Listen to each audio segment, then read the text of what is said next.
Oke, perkenalkan nama saya Rani Lawalata, mahasiswa Universitas Kristen Indonesia Maluku, Fakultas Ilmu Komputer, Program Studi Informatika kelas B.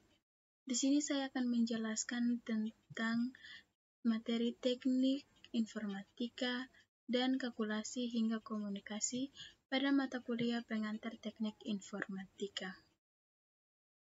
Teknik informatika dan kalkulasi hingga komunikasi. Pengertian. Teknik informatika adalah ilmu secara khusus menangani permasalahan pengolahan data dengan memanfaatkan teknologi komputer melalui proses-proses logika atau pemrograman untuk memperoleh keluaran atau output berupa informasi yang bermanfaat bagi penggunanya. Manfaat teknik informatika. 1. Dapat memahami informasi pada komputer. 2. Mampu memperbaiki perangkat milik pribadi. 3. Memahami perkembangan teknologi. 4. Menciptakan dan mengembangkan software. Pengertian komputer. Komputer adalah serangkaian alat atau mesin elektronik yang dapat memproses input berupa data dengan logika pemrograman tertentu untuk menghasilkan output berupa informasi dan menyimpannya dalam sebuah alat penyimpanan sekunder untuk dapat dipergunakan lagi bila mana diperlukan. Manfaat komputer. Komputer dapat mempermudah kerja, komputer dapat digunakan sebagai sarana komunikasi, komputer dapat digunakan sebagai sarana hiburan, alat pendidikan, sarana usaha, sarana informasi, sarana kontrol, dan pembelajaran otodidak. Berikut komputer dari kalkulasi hingga komunikasi.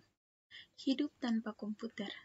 Mungkin sebagian masyarakat dalam era globalisasi mendengar kata hidup tanpa komputer pasti akan menjawab tidak bisa. Karena komputer sangat membantu dalam menyelesaikan tugas-tugas dan dengan adanya komputer sangat mudah untuk mencari informasi-informasi penting hanya dengan duduk berdiam di rumah. Komputer selain sebagai alat yang membantu pekerjaan manusia, juga dapat digunakan untuk memproses atau memuat informasi dengan menggunakan internet. Mesin proses informasi. Mesin proses informasi terdiri dari beberapa perangkat keras. Salah satunya yang terpenting adalah CPU. CPU adalah singkatan dari Central Processing Unit, merupakan perangkat keras komputer yang juga disebut sebagai unit pengelola pusat atau UPP pada komputer. Fungsi CPU sendiri adalah sebagai kalkulator. Cuma ada perbedaan antara CPU dan kalkulator, di mana CPU ini lebih kuat daya pemrosesnya bila dibandingkan dengan kalkulator biasa. Berikut klasifikasi komputer. Klasifikasi komputer ditentukan oleh ukuran data, kecepatan pengolahan, dan tujuan khusus. Klasifikasi itu adalah sebagai berikut. Pertama, superkomputer. Komputer mainframe yang terbesar, tercepat, dan termahal. Umumnya digunakan oleh institusi dan perusahaan yang memerlukan kemampuan komputasi yang luar biasa. 2. Mainframe.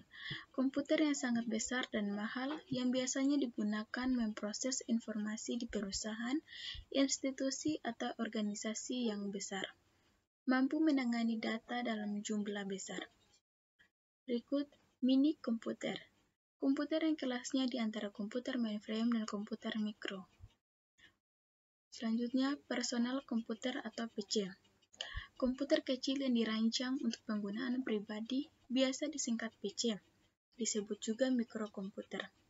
Dan yang terakhir, notebook komputer atau laptop. Komputer jinjing kecil yang lengkap, ringan, dan biasanya bisa dimasukkan ke tas kecil. Revolusi Internet. Internet adalah suatu jaringan komputer global terbentuk dari jaringan-jaringan komputer lokal dan regional, memungkinkan komunikasi data antar komputer-komputer yang terhubung ke jaringan tersebut. Seiring perkembangan pesat komputer di dunia, di abad 21, internet berkembang pesat. Telah terjadi revolusi internet di abad 21 yang merubah secara drastis sistem kehidupan umat manusia di berbagai bidang, termasuk di bidang pergaulan, informasi, berita, perdagangan, atau bisnis, dan lain-lain. Pengguna internet semakin bertambah banyak jumlahnya di seluruh dunia, bukan hanya di perkotaan saja, karena di desa terpencil pun banyak pengguna internet. Yang berikut dampak positif internet. Mempermudah komunikasi, memudahkan mengakses informasi, misalnya kesehatan, jual beli, dan lain-lain. Mempermudah bisnis, hiburan, misalnya game, film, dan musik.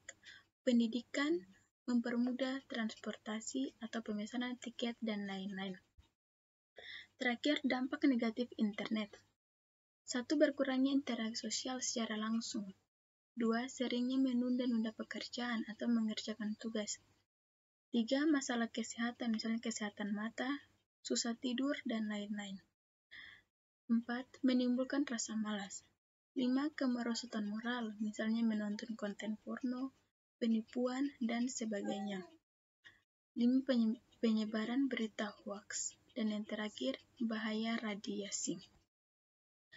Oke, selesai. Mungkin itu saja. Sekian dan terima kasih. Shalom.